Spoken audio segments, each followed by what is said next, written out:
Hi, folks. Welcome to the Seven Figure Network podcast. My name is Melford Bibbins. Today, I'm joined by Reena Friedman-Watts, who I'm so excited to speak to because you guys know, this podcast revolves around helping folks in the network marketing industry see success today. This industry is in such a state of flux right now. Some folks have had to pivot. Some folks have been able to stick with the same thing. Some folks have had to completely restructure their business. But the one thing that I want everybody to keep in mind is that exposure will always be king. And that's exactly what we're going to talk about with Reena today. So Reena, hey, thanks so much for being on the show today. I really appreciate it.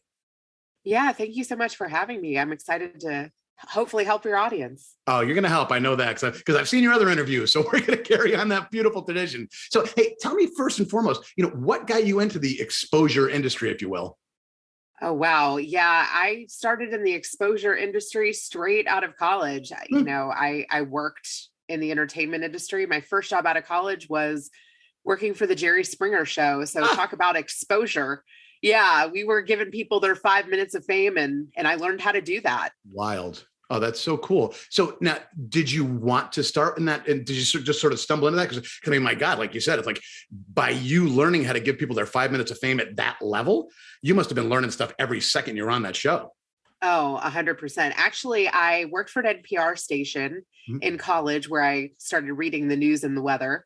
And I thought that I wanted to work in radio. I have a raspy voice right now. I'm actually getting over a cold.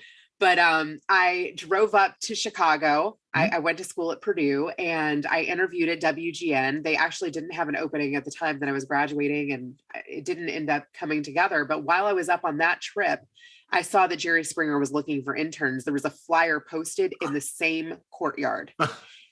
And so really that has led pretty much to the theme of my career in that if you are open to opportunities, you can go in so many different directions that you never would have expected. Was I scared? Yes.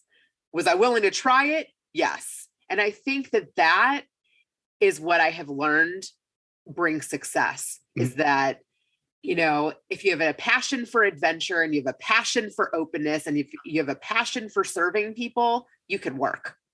And how funny is it that it's even more pertinent now than I think ever in the history of this level of communication?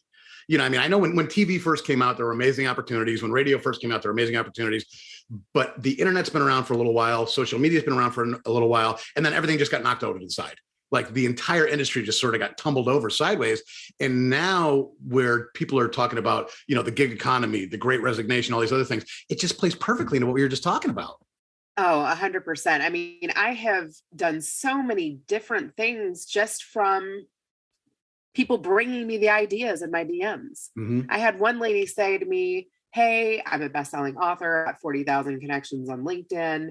I see that you're good at reaching hard to reach people. I'm looking for somebody who can help me reach 5 to 7 people to write a blurb for my next book. Can you do that? I was like, well, I'm actually already connected to 1 out of those 7 people. So I think I can branch out from there. Yes. Oh, that's awesome. And I did it. And then it led to me helping her with a second book. Then it led to her sponsoring my podcast. If it's something within your wheelhouse and it's not rocket science and it sounds like it could be something that you would enjoy, try things. What you just said sort of perfectly rolls into the first question I wanted to ask you was, what has been the secret? And I know there's no real silver bullet, but, over these last few years when everything has been in real flux, nothing's been the same from day to day. What's been your secret to growing your clients' businesses during this weird time, A? And then B, have you seen that strategy change since sort of the world's opened up a little bit? To be honest, part of me being able to help others was me hiring help. That transformed my business. For so long, I had been trying to do everything myself. Yep. And even in starting my career, I was like that. I was like, I'll book the guests, I'll brief the guests, I'll write the script.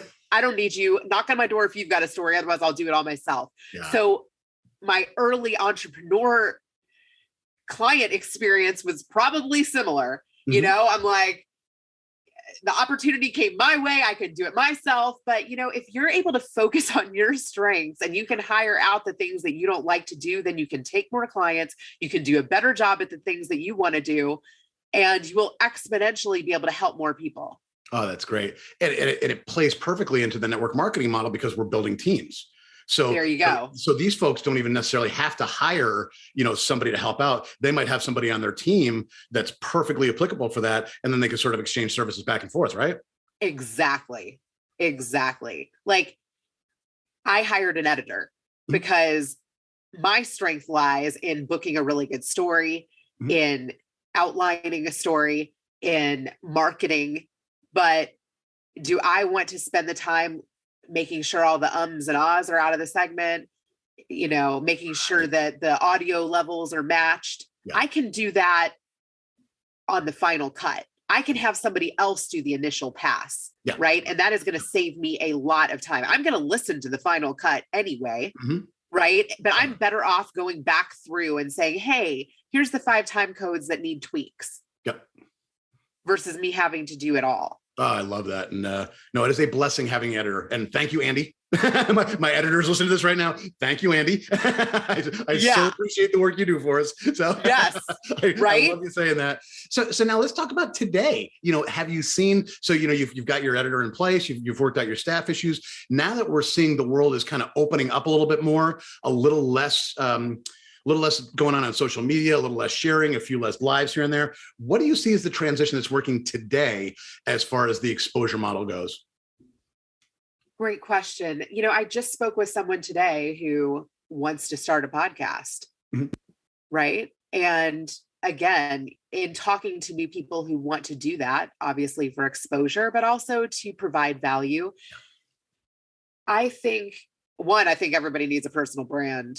Amen. I mean, even people that are employees, there has got to be something aside from what you do in your 9 to 5 that you are passionate about, that you can connect with other experts on, or that you can have conversations around. I mean, even just in this interview that I did to get my kids into a prep school, great, they have good grades. Great, they're compassionate individuals. Yeah. What are their other interests, right? What else? Right. So if you're doing IG lives and you're really good at doing IG lives, expand into Twitter spaces. If you're really good at LinkedIn, what skills from LinkedIn can you transfer and add one additional platform? Yeah. Or who else can you collaborate with that's not in your genre? Like, I'm not in network marketing, but you still reached out because you felt like I had valuable experience from other things that I was doing. Look, when I used to produce events, sometimes I like to go to events that have nothing to do with events that I would ever put on. Yeah. I'm not in real estate, but you can catch me at a real estate event because I'm going to see what they're doing well that I can apply to the entrepreneurial space, or that I can apply to the financial space, or that I can apply to the telecom space. Marketing plasticity. Yep. It's priceless. And it's funny because you hear smart people who get stuck in their own little niche because they don't extrapolate what's working in other things. And it always shocks me. And it's so, I love the fact that you said that you actually show up to events. Like, you take the time and show up, you put your butt in a seat at an event for something you do not work with, because you hope that you get 1, 2, 5 golden nuggets on what's working in their marketing campaign. I mean, right? I'm telling you, I was working for a telecom company and I went to like a lunch and learn.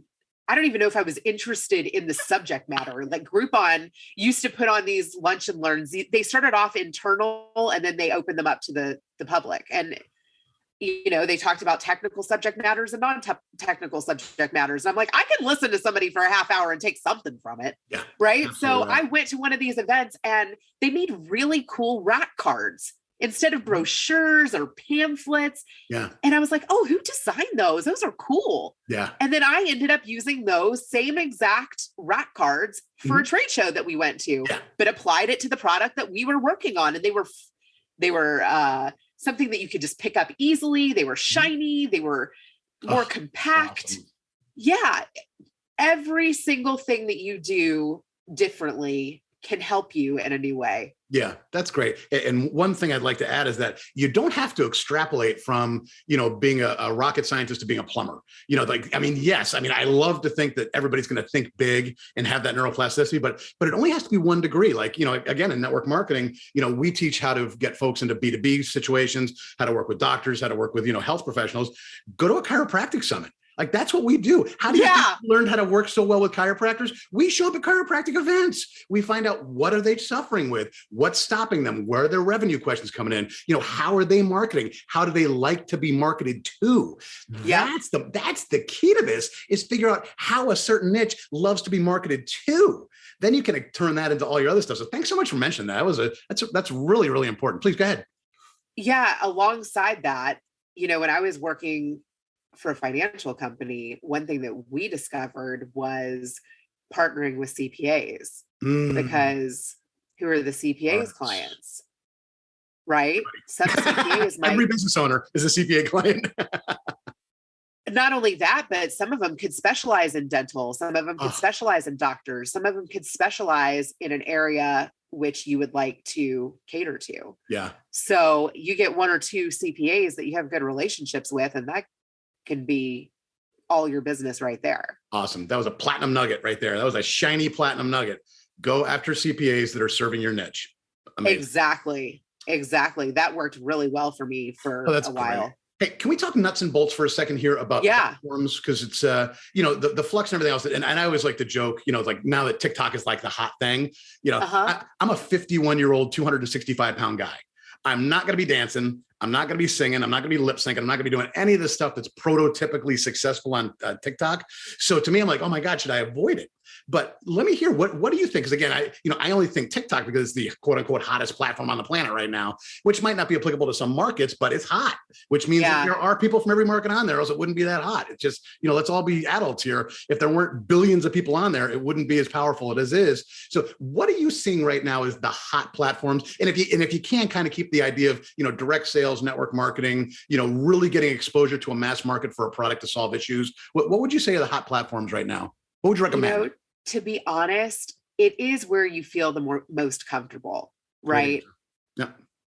I started out on LinkedIn because I had multiple day jobs that literally just wanted me to reach out to specific folks in specific roles at specific companies. So for LinkedIn, it's great for that. You literally can type in, customer experience Groupon and get the name of the person that you want, and you can become their friend and you can reach those people. So, and LinkedIn, by the way, has very good reach still. If you are putting out content that is valuable and speaks to your audience, then it gets reach still. I think for, our age or people who are mid-level career, that LinkedIn is still a very good option. I mean, we connected through there. Yeah. And LinkedIn has tools that you can use to, use it better. I personally don't pay for LinkedIn right now, but I have been in roles where I did, so that I could reach out to more people and use their sales channel. But yes, back to TikTok. I don't really use it because of similar things to what you were saying. I do have a channel because I personally believe that you need to be everywhere as a communication tool. I think you need to have an account on Twitter. I think you need to have an account on TikTok. I think you need to have an account on Instagram, because if somebody wants to contact you there, if that is their channel, which they use to communicate with people, you need to at least have an account where someone can reach you there. Just like YouTube, right? Like YouTube is the number 2 search engine, but I wouldn't say that all of my guests' video quality is good enough to be on YouTube. And so I don't put every episode of my podcast on there. I only put the episodes that are of that video quality on there. So one, comfort level, where are you going to perform your best and feel the most comfortable and be able to interact in a way where it's professional and speaks to you and your brand, right? 2, where are your people hanging out? So smart. Right? Like, I get enough attention from the people who I want to be reaching on LinkedIn and Instagram and Twitter. So I don't really feel the need to be on TikTok. Although I will say that, I have podcaster friends in my community who said that doubled their reach by being on TikTok, and they're our age, you know what I mean? Wild. Yeah. But my whole thing is, and this could be a limiting belief, is that I like to know the rules of engagement first. And I don't feel like I 100% know all of the rules of engagement around TikTok. I would want to study it a little bit more before I put myself out there. But look, I learned how to do a podcast by doing it. I learned how to do television by doing it. That's kind of what we were saying at the beginning. I'm open to trying it, but I have put videos up there that did well on other platforms that didn't do well there. So another point there is that you have to learn the language of the platform. You can't go onto Twitter and put a LinkedIn message. Right. You can't go onto Facebook with your exact same post that you put on LinkedIn and expect it to perform the same on Facebook, right? You got to shrink it. You got to know your audience. You have to present it in a different way. I switch up. I don't just repurpose and put the same thing on every platform. And if you do that, you might want to think about your strategy. You have to speak the language of the platforms that you're on. They all want different things, and you have to present it in the way that they want, or they're not going to feature you. Your hard work will go right into the toilet. Yeah, no, that's a great point. And one thing you said that's so important is, even if you're not producing a ton of content on every platform, you should at least have a presence there, because that might be your client's favorite platform or your prospect's favorite platform. It's like, I didn't even, I'll be honest with you, I never even thought about the fact that, there might just be somebody that lives on TikTok, and I have to have at least some presence on there, even just to get a direct message. Doesn't have to be 400 million videos, just a way to make contact. So really smart. Thank you. I appreciate that. Yeah. And Clubhouse, I was hip to that when it first was taking off, and, reached that first 1,000 connections and filled out my profile in the way that you're supposed to on Clubhouse with emojis, because you're searched by emojis. And then it was a time suck. I might occasionally go on there if somebody I like is speaking on the platform, but I'm still there. I'm still reachable. Right. Now there's new features on there that sometimes I occasionally check out and compare to other places where I'm operating in the same way, like Twitter Spaces or like LinkedIn Audio. I want to see what are the differences and what are the features and compare, because if you're in social media, you got to know all the different platforms and how to operate on them. I also check out Discord. I'm not super active there, but I am a part of a couple communities of people who I like on other platforms. So just play on these platforms, see how you can interact there, see who you can reach, see what communities you might want to be a part of. Also, Good Pods is a new podcasting app. And I was like, oh, wow. There's groups on that app that I might like to be a part of. There's people that I follow from Twitter. There's other podcasters who have collaborated with that are there. And then I just joined that a week ago and started interacting on the app. And then they featured me. Oh, that's great. Fantastic. I love it. Love it. Shout out to Good Pods. Yeah, exactly. It's funny. I think I signed up, but I don't even remember anymore. There you go. Let's find each other there. So many things you forget what you signed up for and what you didn't sign up for. Great job mentioning LinkedIn Audio, guys. I cannot tell you how powerful LinkedIn Audio is. When you leave an audio message for somebody on LinkedIn, it's like pumping steroids into it. It's amazing. And, obviously you can tell that Reena and I love being on camera and love being on audio and that kind of stuff. So we're kind of born for this, and I don't care if you've got a shaky voice might actually be good.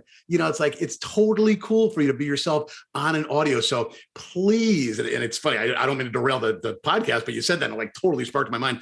Please leave audios. Videos are cool. Audios are amazing, and everybody opens them. Right? I mean, have you ever had anybody not open an audio? It's it's such human nature. It's like, if that's not FOMO, nothing is. Oh my God, they left me an audio message. They could not even like you. And they'd be like, all right, what did this jerk say? You know what I'm saying? It's true. It's true. That is a hack. So that is a hack. So that leads perfectly into the question I've been dying to ask you. Let's talk about storytelling a little bit. I know that's such a powerful premise for you and something you put so much time and effort into working out. We're talking to network marketers here, which means that a lot of their business revolves around stories, be it product stories, company stories, success stories, case studies, yada, yada, blah, blah.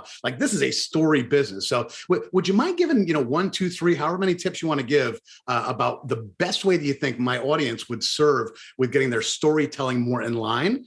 And especially as it's applicable to now that we're just talking about the audio message thing. Yeah, I will say, and I don't know if this is 100% appropriate, but everything is. No rules. Yeah, back to the Jerry Springer example. People will open up to you if you open up to them. Mm. You know, Good. the guests who were willing to lift their shirt up on stage got people in the audience to do the same thing back. Wild. But that's the truth. Yeah. You know, we all know the friends that don't share back. Yeah. When you've like opened up your heart and your soul and you've like way overshared, and then they're like, oh, I'm sorry you're going through that. Like you want them to be like, I've been there too. Yeah, you get a heart right? emoji. So Yeah. right. Like Yes, somebody oh, writes you a thanks. 3-paragraph spew, and then you're like, yeah, heart emoji. Right. Like here's something that I have noticed. It's that whole yes and phenomenon, but yes and here's something I've experienced too. Mhm. That is such a good tip. And I do it in my Facebook group all the time. Like I will ask a question to the audience, and a lot of times I will get 3-paragraph response. And if you get that kind of response, you better at least give them a sentence back. Yes. No emoji back. If somebody gives you a 2-word answer, they can get an emoji. But if somebody writes you a paragraph, or if somebody gives you a heartfelt story, you better find some way to react with the story back. Yeah. Oh, that's great. Love it. Yeah. So that is a big tip. Mhm. And one way to get people to share like that is to start with a story. Mhm. Sometimes if I'm getting on with a podcast guest that I've never talked to, I mean, a lot of times I like to talk to people first so I know what I'm jumping into. Mhm. You're a professional, so we were able to just do this off the fly. Yeah, it's so hysterical. But- We didn't talk before this. I love the fact that you just said that, and we said like 2 words to each other in life before we actually did this recording. It's awesome. Yeah. Not everybody can do that. So if you're with somebody who you've never had a conversation with, sometimes I will give them a piece of me first. Yeah. Even if they're the guest, Mhm. just because if I tell a story well enough, there will be something in what I've said that they can bounce off of, that they can bounce off of. Yeah. And where not all the pressure is on them to start the conversation. Mhm. This raises a thought, and this just kind of popped in my head. Cultural differences. Do you deal, and again, I mean, the internet's the internet. Obviously, the internet makes everybody connected. You know, we all know that. We've known it for 20 years now. But there's such cultural differences in the way we tell stories, and the way we do things, and the way we live our lives. When you're working with clients who are working with a more of an international flair, and again, you know, because most of the folks I'm dealing with, probably 90% are domestic, 10% are folks from outside of the country who have to come back into America. But when you're dealing with folks who are, working with an international audience, are you changing the way they tell the story? Is there different kinds of research they have to do? Because again, I mean, I'm talking about network marketers who might be expanding to Asia, to the Middle East. I mean, very different cultures than we have in America. How do you advise your clients to handle that? That's a great question. So I do interview people from all over the world and different cultures. Yeah. And if I don't know them, part of my research is, have they been on other podcasts? If they have a podcast of their own, what is the language that they use? What are some of the words that they use that I might be able to use some of their words or the way that they've told their story before in how I ask them the questions? Yeah. How do they operate on social? What are they passionate about? What excites them? What are they posting? What are they posting on their LinkedIn profile? So I definitely make note of how are they highlighting themselves? Love yeah. it. One of the first things you said to me was that everybody should have a brand, whether they're an employee, no matter who they are. So can you tell me somebody who's day one, no brand, no list, no nothing, never been on social, and again, who's not been on social media, but I mean, just to really baseline this thing, how would you start? If you were to restart today, and again, if you can, put it kind of in the prospecting, network marketing, kind of direct sales idea, how would you start today to get yourself out there and build your brand? Yeah, that's a great question. I mean, I literally just talked to someone today who's considering starting a brand new podcast. So it is funny, but perfect. Yeah. He teaches sales and he is working at a university. And the conversations that he wanted to have were with founders and VCs. And I said, you know what? I actually know someone who has a podcast and he interviews founders and VCs. Here's his name. Here's a link to his podcast. Yeah. Listen to the conversations that he's having because he's 200 episodes in. What can you add to the conversation? and make note of that. Also, who else, and here's another site, listennotes.com, is talking about the things that you want to talk about. Who's doing it well? Who's doing it not well? What does their branding look like? Who are the experts that they're reaching out to? Can you be on some of their shows pre-starting your own? Because then you'll be more comfortable telling your story. You'll solidify your story. You'll be more comfortable on the mic. And you can promote that you're getting ready to do this as well. And maybe they'll have some tips for you. Love it. So let's talk about your podcast for a minute. Tell me about Better Call Daddy. What do you guys got going on? Yeah, Better Call Daddy, oh my gosh, has really just pretty much been like an extension of my real life. I call my dad every day for pretty much everything that I'm going through, whether it's, in my business, my personal life, my friends.